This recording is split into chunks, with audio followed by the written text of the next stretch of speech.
अंडमान द्वीप समूह का अंतिम दक्षिण द्वीप है लिटिल अंडमान। यह पोर्ट ब्लेयर से लगभग 100 किलोमीटर दूर स्थित है। इसके बाद निकोबार द्वीप समूह की श्रृंखला आरंभ होती है, जो निकोबारी जनजाति की आदिम संस्कृति के केंद्र है। निकोबार द्वीप समूह का पहला प्रमुख द्वीप है कार निकोबार, जो लिटिल अंडमान से 96 किलोमीटर दूर है। निकोबारियों का विश्वास है कि प्राचीन काल में ये दोनों द्वीप एक ही थे। इनके विभक्त होने की एक लोक कथा है जो आज भी दोहराई जाती है।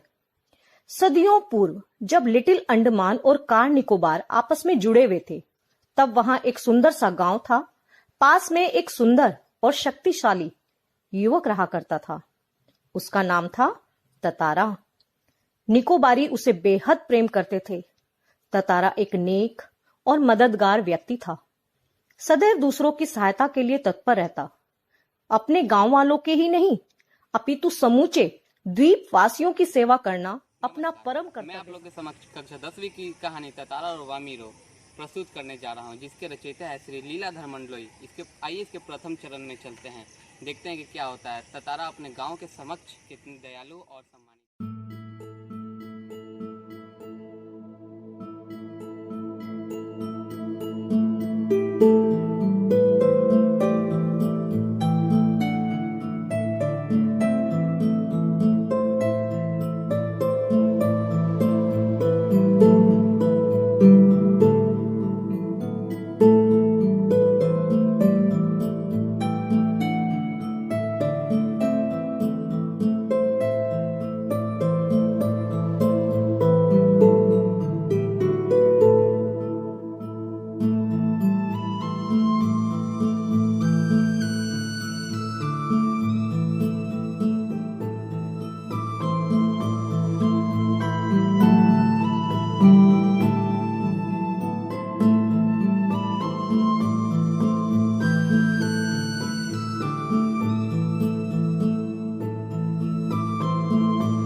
ततारा अपने गांव के प्रति कितने सम्मानित और दयालु हैं। अब दूसरे चरण में देखते हैं कि ततारा और वामीरो की मिलन कैसे होती है। वामीरो की आवाज़ सुनकर ततारा उसके तरफ कैसे सम्मोहित हो जाते हैं। आइए चलते हैं। अरे इतना मधुर स्वर किसका है?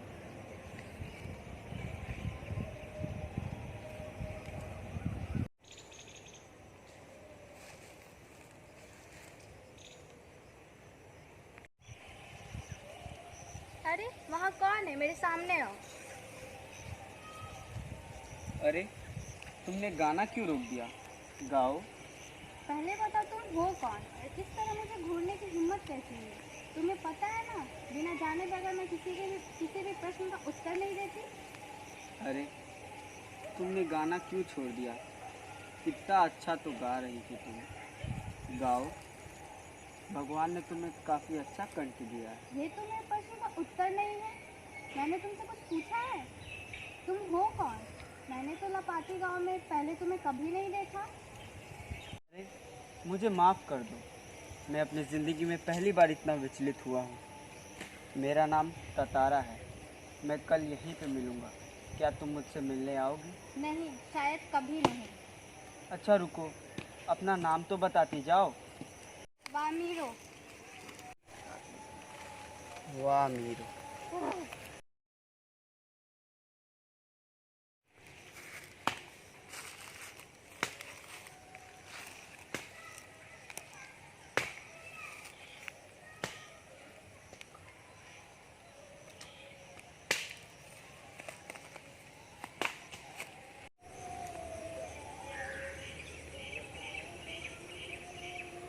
अरे वामीरो,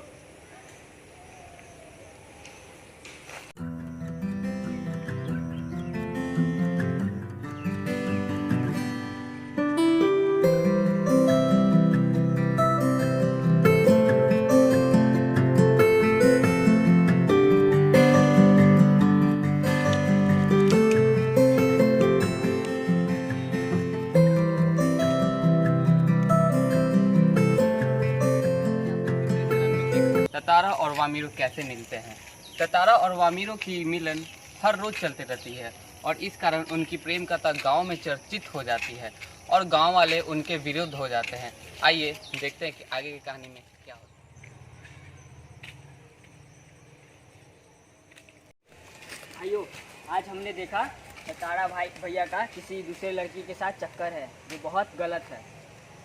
तुम लोग को पता है कि अपने गांव का नियम ये है कि अपने गांव के ही लड़की से शादी करना है और दूसरे गांव की लड़की से शादी नहीं करना है, जो बहुत गलत हो रहा है।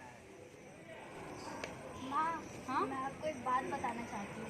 मैं क्या दूसरे हुआ? गांव के एक लड़के से प्यार करती हूँ। ये क्या बोल रही हो? क्या बोल रही हो तुमको समझ में आ रहा है? ऐसा कुछ नहीं हो सकता। तुम्हें हमारे गांव की प्रथा नहीं पता है?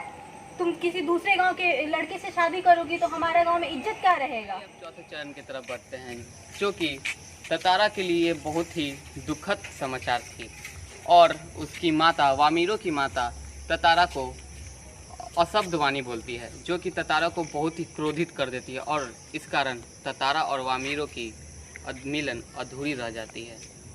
चलिए देख।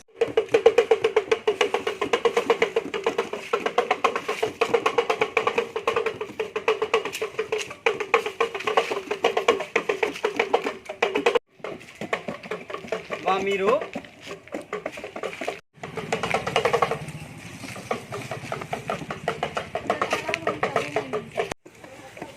तुम यहाँ क्या कर रही हो? तुम्हारे अंदर शर्म नाम की चीज नहीं है। मैंने मना किया था ना इससे नहीं मिलने। पूरे गांव समाज में तुमने मेरा नाक कटा के रख दिया है। बस बहुत हुआ। सहने की भी एक सीमा होती है। खिंच गया। जब कोई रहा न सूझी तो क्रोध का शमन करने के लिए अर्थात क्रोध को शांत करने के लिए उसने शक्ति भरकर पूरी जान से उस तलवार को धरती में घोंप दिया और ताकत से उसे खींचने लगा। वह पसीने से नहा उठा। सब घबराए हुए थे। वह तलवार को अपनी तरफ खींचते खींचते दूर तक पहुंच गया। वह हाँप रहा था। अचानक जहां तक लकीर खिंच गई थी वहां एक दरार होने लगी, मानो धरती के दो टुकड़ों होने लगे। धरती दो टुकड़ों में बंटने लगी हो। एक गड़गड़ाहट सी गूंजने लगी और लकीर की सीध में धरती फटती ही जा रही थी।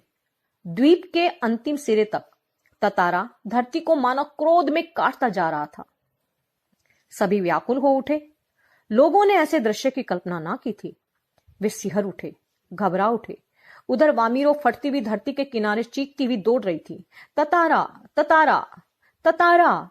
उसकी करुण चीख मानो गड़गड़ाहट में डूब गई। ततारा दुर्भाग्यवश दूसरी तरफ था। द्वीप के अंतिम सिरे तक धरती को चाकता वह जैसे ही अंतिम छोर पर पहुंचा, द्वीप दो टुकड़ों में विभक्त हो चुका था। एक तरफ ततारा था, दूसरी तरफ वामीरो। ततारा को जैसे ही होश आया, उसने देखा उसकी तरफ का द्वीप समुद्र में धंसने लगा है। वह छटपटाने लगा। उसने छलांग लगाकर दूसरा सिरा थामना चाहा, किंतु पकड़ ढीली पड़ गई। वह नीचे की तरफ फिसलने लगा। वह लगातार समुद्र की सतह की तरफ फिसल रहा था। उसके मुंह से सिर्फ एक ही चीख उभर कर डूब रही थी, वामीरो, वामीरो, वामीरो, वामीरो। उधर वामीरो भी ततारा, ततारा, ततारा पुकार रही थी। ततारा लहूलुहान हो चुका था। वह अचेत होने लगा और कुछ देर बाद उसे कोई होश नहीं रहा। वह कटे हुए द्वीप के अंतिम भूखंड पर पड़ा हुआ था, जो कि दूसरे हिस्से से संयोगवश जुड़ा था। बहता हुआ ततारा कहां पहुंचा, बाद में उसका क्या हुआ, कोई नहीं जानता। इधर वामीरो पागल हो उठी। वह हर समय ततारा को खोजती हुई उसी जगह पहुंचती और घंटों बैठी रहती। उसने खाना पीना छोड़ दिया। परिवार से वह एक तरह विलग हो गई, बिल्कुल अलग। लोगों ने उसे ढूंढने की बहुत कोशिश की, किंतु कोई सुराग न मिल सका। आज न ततारा है न वामिरो, किंतु उनकी यह प्रेम कथा घर घर में सुनाई जाती है।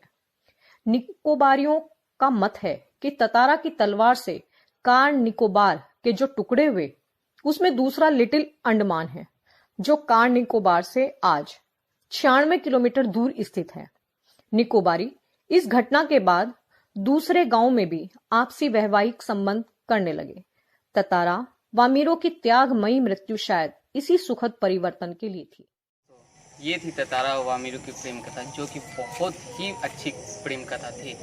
इससे हमें भी सीख मिलती है और दूसरों को भी सीख मिलती है।